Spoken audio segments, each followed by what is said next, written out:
Hi guys, நீங்கள் என்ன பார்க்க போகிறோம்னா டுடே நைட் லஞ்சு தான் பார்க்க போகிறோம்.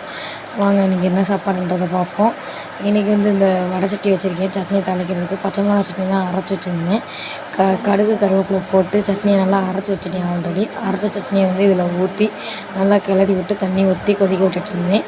மாவை எடுத்து வச்சுட்டு மாவை ஒரு வாளியில் மாற்றி வச்சுட்டேன். இங்கிட்டு பேன் எடுத்து நான் தோசைக்கல்லை அடுப்பில் வச்சுட்டு அது நல்லா காய விட்டுட்டு காஞ்சதும் தோசையை ஊற்றிட்டேன். நல்லா எண்ணெயை அதெல்லாம் வெங்காயம் தடவின அந்த எனக்கு தடவி விட்டு தோசையை ஊற்றினேன். நல்லா முருகலாக வந்துச்சு. அதை ஒரு தட்டில் மாற்றி வச்சுட்டு எனக்கு தேவையான அந்த 3 தோசையை சுட்டு எடுத்துக்கிட்டேன். சட்னி நல்லா கொதிக்கவும் தகுந்து கொதிச்சு வந்துட்டு இருந்துச்சு. நல்லா கொதிக்கவும் ஓரளவு ஒத்தனை அந்த மீடியமில் குளக்குளன்னு இருக்கும்போது அமர்த்திட்டேன். பச்சை மிளகா சட்னி ஓரளவு அந்த கெட்டியாக அப்படி இருந்தால் தான் நல்லாயிருக்கும்.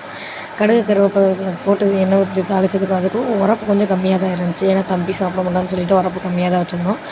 தோசைக்கு அந்த பச்சை மிளகா சட்னிக்கும் அப்போ அல்டிமேட்டாக இருந்துச்சு. இன்றைக்கி உங்கள் வீட்டில் என்ன டின்னர்ன்றதை மறக்காமல் மெசேஜ் பண்ணுங்கள். இன்றைக்கி நம்ம வீட்டில் தோசை பச்சை மிளகா சட்னி இதுதான் நம்ம வீட்டில் இன்றைக்கி நைட்டு சாப்பாடு. Okay bye. இந்த மாதிரி இன்ட்ரெஸ்டான வீடியோ பார்க்க மறக்காமல் நம்ம சேனலை சப்ஸ்கிரைப் பண்ணுவாங்க. நெக்ஸ்ட் வீடியோவில் பார்ப்போம்.